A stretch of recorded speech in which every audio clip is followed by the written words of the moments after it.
Bienvenidos a este nuevo podcast Geografía del Sentido. Hoy tengo dos invitados especiales con quienes profundizaremos mucho el tema de Rogério Hasber da Costa. Ellos nos traerán información muy valiosa, así como en cada podcast. La semana pasada hablamos de Milton Santos, hoy hablaremos de Rogério.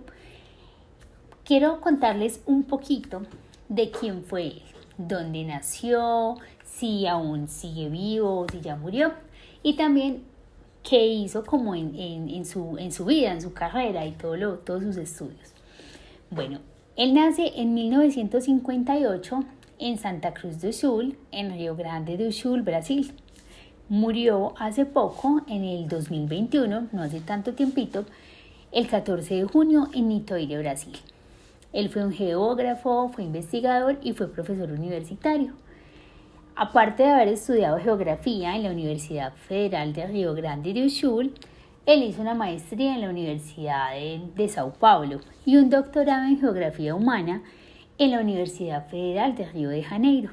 Fue uno de los pensadores más importantes de la geografía contemporánea en Latinoamérica, y su carrera estuvo marcada por un profundo compromiso con el pensamiento crítico latinoamericano de la geografía, que más adelante nuestros invitados nos van a profundizar. También fue miembro activo de un grupo de investigación sobre el territorio y la globalización y publicó numerosos artículos, libros que han marcado un antes y un después de esa comprensión del concepto de territorio en la geografía moderna.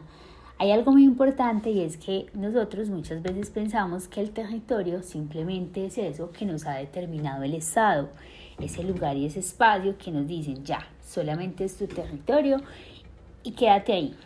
Pues no, él lo que hace es que da una redefinición de ese concepto y lleva esa idea clásica de ese espacio físico, de eso cerrado, de eso que nos está prestando el Estado, y lo entiende más como un espacio dinámico, donde pues hay multiplicidad y hay una relación entre quienes conviven en ese espacio.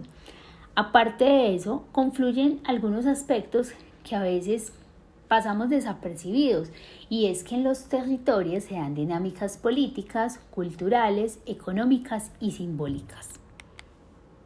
Bueno, y acá pues hablando como de conceptos y eso, pues podemos ver que el territorio tiene tres dimensiones para poder comprender mejor, según Rogério, qué es la desterritorialización, y propone que hay tres dimensiones y una de esas es el territorio político, porque es un vínculo de poder y que es el control, donde se van a ver fronteras, donde en estos territorios va a haber, digamos, mucha imposición del Estado y van a haber zonas militarizadas. Pero bueno, ahora sí ya le voy a dar introducción a Andrea, que ella nos va a explicar muchísimo mejor lo de los conceptos y nos va a hablar de algunas obras.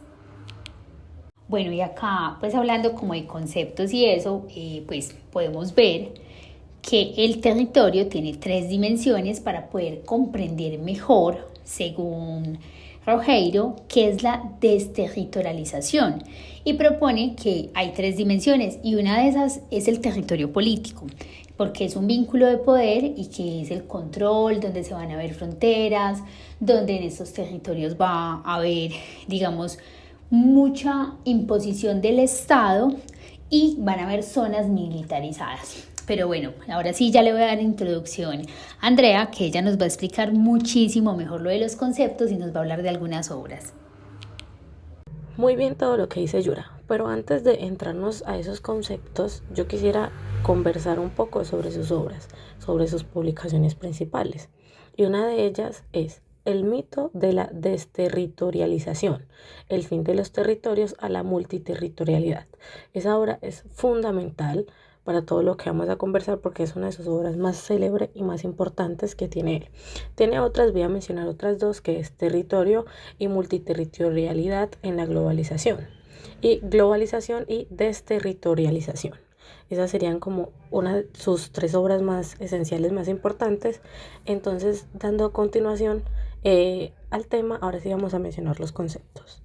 Bueno, volviendo al tema, después de ese paréntesis sobre sus obras, entonces les voy a mencionar dos conceptos importantes, cabe aclarar que la compañera Yurari ya nos habló un poco de territorio político. Entonces yo les voy a mencionar territorio cultural o simbólico, relacionado con los significados, la identidad, la memoria y el sentido de pertenencia. También en ello está el territorio económico. Viene referido a los recursos, la producción y la apropiación material. Entonces, entrando a esto, vamos a hablar un poco más sobre conceptos relevantes. Entonces, multiterritorialidad. Experiencia de habitar varios territorios a la vez. Un ejemplo, un migrante que vive en un país pero mantiene lazos económicos y culturales con su lugar de origen. En segundo lugar está desterritorialización, reterritorialización. Esas palabras son un poco difíciles, pero vendría siendo procesos simultáneos. La desterritorialización es la pérdida de debilitamiento de vínculos con el territorio. Migrar o la creación de nuevos vínculos con otros espacios, formar una comunidad de migrantes, etcétera. Como vincularse con otro territorio que no es tu propio territorio, por así decirse, cuando tú te vas de un país a otro y tú haces, tienes afinidad con ese territorio, creas un vínculo con él. Y el último concepto relevante vendría siendo poder y territorio. Este concibe el territorio como una construcción social, siempre impregnada de relaciones de poder. O sea, siempre manda el que tiene más poder. Por este ladito vamos a hablar de las problemáticas de interés. Nuestro geógrafo utiliza conceptos para analizar problemas socioespaciales concretos. Uno de ellos es globalización y desigualdad. Analiza cómo la globalización no homogeniza, sino que crea nuevas formas de fragmentación y exclusión. Mientras algunos grupos acceden a múltiples territorios, ejemplo, élites globales, otros ven restringido su acceso. Las poblaciones confinadas en favelas o zonas rurales marginales. En segundo lugar, tenemos conflictos territoriales. Sus ideas explican luchas por la tierra, no solo como disputas por un espacio físico, sino como un conflicto entre diferentes lógicas de territorialización. Ejemplo, territorio sagrado, ancestral de una comunidad indígena versus territorio económico, recursos de una empresa. Bueno, Andrea, yo quiero meter por acá la cucharada porque pues otras de las cosas que pues otro enfoque de los problemas de interés es el tema de la movilidad y la migración, y es que pues uno de esos ejemplos en la migración es la multiterritorialidad que se da con ellos, y es porque los migrantes van creando territorios transnacionales a través del envío de remesas, manteniendo las tradiciones, como por ejemplo podemos hablar acá en Colombia con nuestros migrantes venezolanos, pues acá están trayendo toda su cultura. En cuanto a la gastronomía, vemos muchos puestos con comidas venezolanas, que la empanada, que la arepa, que son tradicionales de allá, que no hacen parte pues de nuestra cultura. Entonces ellos van manteniendo todas las tradiciones y van viviendo, digámoslo, aquí y allá, porque siguen como con todo ese contacto. También hay otro tema y otro de los enfoques con las problemáticas que puede ser la identidad y la cultura, y es que es un mundo interconectado. O sea, las identidades se construyen a partir de las pertenencias de los múltiples territorios, ya sean locales, nacionales, digitales, culturales y globales.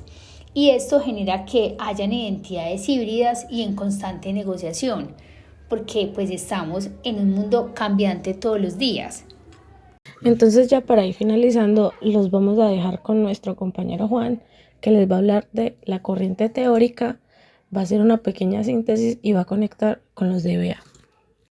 Claro que sí, Andrea. La corriente teórica se enmarca en la geografía crítica y la geografía política como una fuerte influencia de teorías postestructuralistas, ¿cierto? Son palabras recomplejas, que enfatizan en el poder, en el discurso y la deconstrucción de conceptos fijos. En síntesis, para hablar de uno de sus libros sobre el mito de la desterritorialización, la tesis central del libro es que la globalización no conduce a ninguna desterritorialización. Es muy complicada las palabras, la verdad. Generalizada, o sea, que la idea de los territorios no pierden la importancia, sino que es más compleja la configuración espacial frente al debilitamiento de algunos vínculos territoriales tradicionales, o sea que se vuelven mucho más delicados con los años.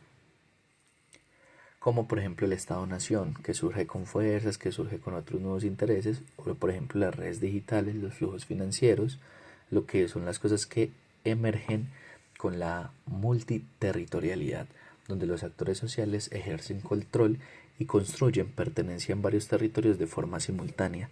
La construcción continua y el diálogo continuo se puede ver desde ahí. Y también es importante que algo que debemos de hacer es juntarlo con los DBA, ¿cierto? Por ejemplo, la relación podemos relacionarla directamente porque busca la comprensión de los procesos de la globalización y su impacto en las identidades, la diversidad cultural y la organización socioespacial. ¿Qué quiere decir esto? Que permite analizar críticamente cómo los estudiantes experimentan las diferentes multiterritorialidades en su vida diaria. Por ejemplo, o sea, en un barrio están las redes sociales, ¿cierto? El consumo de la cultura global e internacional, pero también dónde queda la global. Esto aquí ayuda a superar la visión simplista de la globalización como como el homogenizador, mostrándola como un proceso que genera nuevas formas de diversidad, conflicto y conexiones en múltiples escalas.